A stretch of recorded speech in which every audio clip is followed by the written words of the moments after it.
Another year has passed, and we're here for the most exciting time of the year. It's Thanksgiving, and where are we? We're at CIT, where everything begins. I'm here with Mr. Ron Roth. And Ron, tell us about yourself for a second, what you do here, but also this is many years CIT is supportive not only of the community, but of this great tradition, Easton, Phillipsburg, Thanksgiving Day football. Tell us what it means to you and CIT. Well, we're certainly proud and happy again to sponsor the game. We have been involved in this for quite a few years, even before my time. This is the 13th time that you and I have done this interview. So CIT is very happy and proud to be part of the community. We have a lot of kids from all of our high schools locally who attend CIT. So it does mean a lot to us. It's a great time of the year. Everybody loves the fall, and football is a great part of that tradition. So we're glad to be part of it, Art. Sometimes when you're out of the area and you mention a tradition like Easton, Phillipsburg, Thanksgiving Day, they look at you kind of funny because maybe a lot of people don't have something like this, and it's really special. That's true, and a lot of young people who go away to college, they don't experience anything like this unless they go to a very large school. But people do hear about it, and your television show certainly brings it to a lot of people, and it's a terrific tradition that many of us remember since we were kids, if you can believe that. Yeah, amazing. And CIT is a tradition. And let's talk about what's new at CIT, because there's some interesting things we're going to bring across here. Yes, actually we're ready to begin a very interesting project. We're going to be building a solar energy project here at CIT. We can't really see it from here, but it's outside on the bank behind our school. And we're going to be generating our own electricity, and our school is a complete electric building. But we're going to be generating approximately 17% of all the power that we need right here on site. We were able to receive a state grant to help pay for it, and we're working with an engineering firm, and we hope in the next couple of months, maybe even by the time this is aired on Thanksgiving, to have begun the building of putting together of this energy project. Now, I know part of that is you never leave the students behind, so they get the advantage of learning about all that. And I know you had a chance to talk to a few. Set that up for us. Sure. A little while ago, we were inside in our electrical technology program, and we talked to some of our students about solar power and renewable energy and how it can be taught and applied for them to prepare for their futures. So we're going to go in and see that clip of our students inside. We're here in the CIT Electrical Occupations program to talk to some of our students. Our first student is Ray Farley, and Ray is a 12th grader from Easton Area High School. Ray, I've been telling our viewers a little bit about the CIT solar energy project that we're doing outside, but we're also actually teaching solar energy principles here in our curriculum. So tell us a little bit about what you're learning and what you're doing. We use this trainer to learn about solar power and how it can be used to replace traditional electricity. Well, how does the trainer work, Ray? There's a light that simulates the solar panels, and then it converts it into direct current. And then how do we use that in a house or in a building? Houses use alternating current, so this has to convert the direct current to alternating current, and then it feeds it into your house's electrical system. And how does that help us with that system out there? I mean, that feeds all of us electricity, right? That's correct.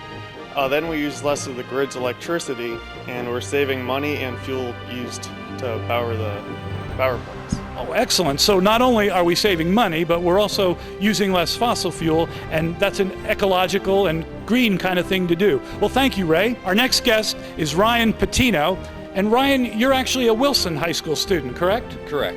And it's important for our viewers to know that here at CIT, our students come from different high schools, and here they have to learn to get along and work with each other with different backgrounds and different interests, and that's really the way the world is. So, Ryan, tell us what you're learning on the trainer.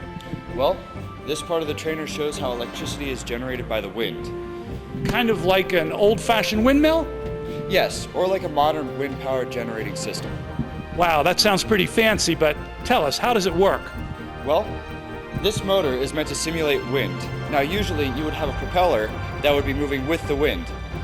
Inside there's a nacelle that moves with a turbine to generate the electricity.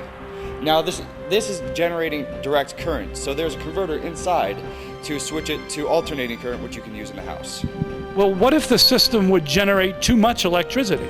Well, it would go back into the grid where the electrical company would pay you for it. Wow, so you're learning some good things here, some modern ways to help us save in energy, and how's that going to help in our future? Well, often electrical engineers and contractors are asked to install and prepare these types of systems in homes and commercial buildings. Excellent. Well, I thank you for that. But what about you? Now, how does this help you with your future? Well, it's going to be able to help us in the future of work and college. All right, well, we'll get back to that thought in a moment. First, I want to introduce our third guest. Our third guest is Keith Nemeth, and Keith is also a 12th grader, also from Easton High School. And tell us, Keith, what do you have here? Well, this piece of equipment helps us learn to install and service network cabling. And where would you do something like that?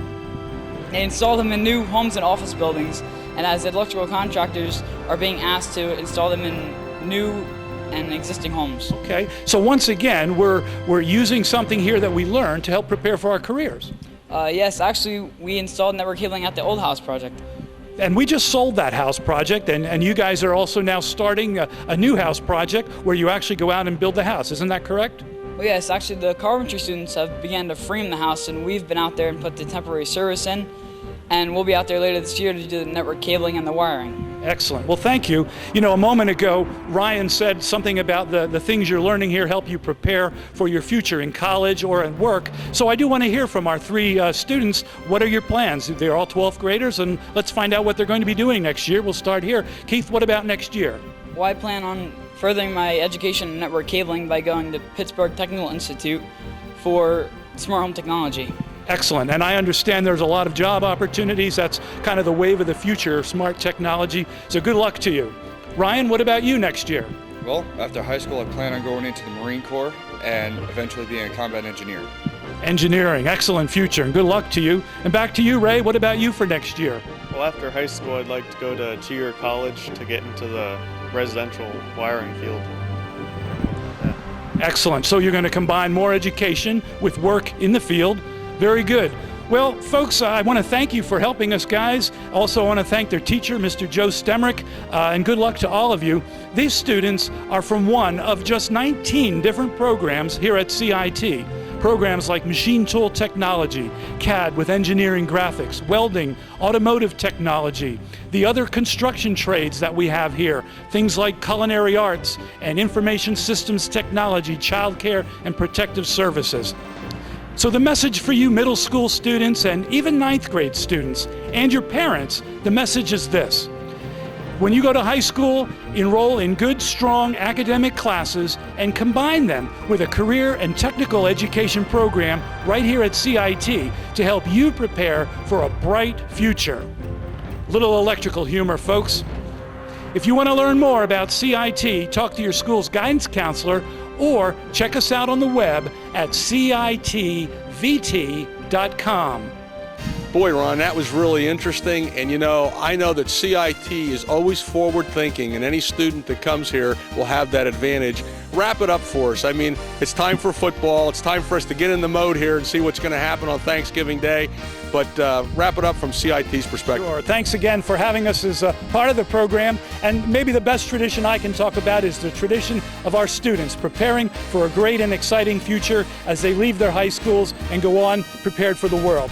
Thank you for letting us be a part of that.